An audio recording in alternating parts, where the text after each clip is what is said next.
আসসালামু আলাইকুম। আজকে আপনাদের শিখাবো কিভাবে টেন্ডার রাউটারের নতুনভাবে কনফিগার দেওয়া। বাট প্রথমে আপনাকে যে কাজটা করতে হবে সেটা হলো আপনার ফোনের সাথে রাউটারটা অ্যাক্টিভ করে নিতে হবে। দেখতে পাচ্ছেন যে আমি টেন্ডার রাউটারের সাথে আমার ফোনটা অ্যাক্টিভ করে নিলাম। আমার ফোনটা অ্যাক্টিভ হয়ে গেছে, ওই যে উপরে সিগন্যাল দিচ্ছে যে রাউটারের সাথে আমার ফোনটা অ্যাক্টিভ হয়েছে, কিন্তু নট ইন্টারনেট নাই। তখন আপনারা কমে যাওয়ার পরে আপনাকে যেটা করতে হবে সেটা হলো আপনার সার্চ করতে হবে 192.168.0.1। এটা আপনাকে সার্চ করলে এমন একটা জায়গাতে নিয়ে যাবে যেটা আপনি রাউটারটা সেট আপ করার অপশন। সবসময় সেট আপের আগে দেখবেন আপনি কিভাবে রাউটারটা সেট আপ করতে যাচ্ছেন। আইস্পিড থেকে ইন্টারনেট নিচ্ছেন না সাব রাউটার হিসাবে নিচ্ছেন, এটা আপনাকে আগে দেখতে হবে। দেখার পরে আপনাকে ঠিক করতে হবে যে আপনি কোনটা নিচ্ছেন। আমরা বেশিরভাগ আইএসপি ইন্টারনেট ইউজ করি, সেক্ষেত্রে আমাদের সিলেক্ট করতে হবে PPOE। এখন ইউজার নেমের পালা। আর সবার ইউজার নেম এক হয় না, অনেক আইএসপি ইন্টারনেটের ইউজার নেম গ্রাহকের নাম অনুযায়ী দেয়, অনেকে নাম্বার দেয়, কেউ @ দেয়।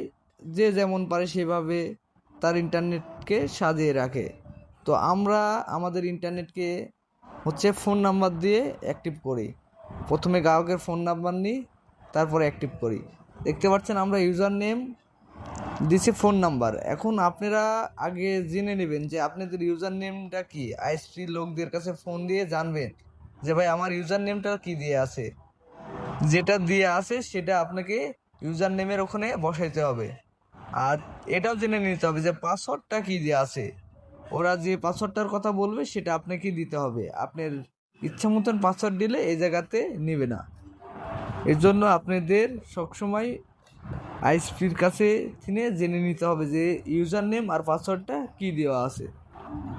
এবার পাসওয়ার্ডটা দেওয়া হয়ে গেলে নিচের দিকে আসবেন। নিচের দিকে দেখেন লেখা আছে ওয়াইফাই নেম।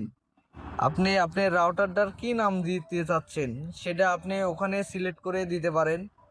তারপরে নিচে লেখা আছে ওয়াইফাই পাসওয়ার্ড।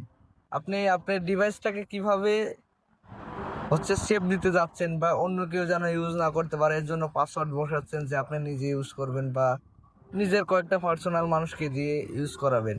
এজন্য এই সিকিউরিটিটা আপনারা দিয়ে নেবেন। কি দিচ্ছেন অবশ্যই মনে রাখবেন। যদি আপনার পাসওয়ার্ডটা বসানো হয়ে যায় তাহলে আপনারা দেখতে পাচ্ছেন ওকে লেখাটা, এটার পরে ওকে করে দেবেন, আপনার ডিভাইসটা অ্যাক্টিভ হয়ে যাবে। এই যে আমি ওকে করে দিয়েছি, দেখতে পাচ্ছেন আমার ডিভাইসটা নাম হারাই গেছে উপরের দিকে দেখেন। এখন কি করতে হবে, আপনাকে আবার পুনরায় ব্যাক যাইতে হবে। ব্যাক যাওয়ার পরে আপনাকে ওয়াইফাই লেখা ওখানে ক্লিক করতে হবে। ক্লিক করার পরে দেখবেন এমন নাম আসবে। আমি নামটা চেঞ্জ করে নাই, আমি টেন্ডারই নামটা লেখা আছে। টেন্ডার পরে ক্লিক করলাম। ক্লিক করার পরে আপনার পাসওয়ার্ড চাচ্ছে। আমি আপনাদের বোঝার ক্ষেত্রে পাসওয়ার্ড দিচ্ছি 1 থেকে 8 পর্যন্ত। পাসওয়ার্ডটা দেখেন দিয়ে দিচ্ছি। দেওয়ার পরে ওকে করে দিলাম।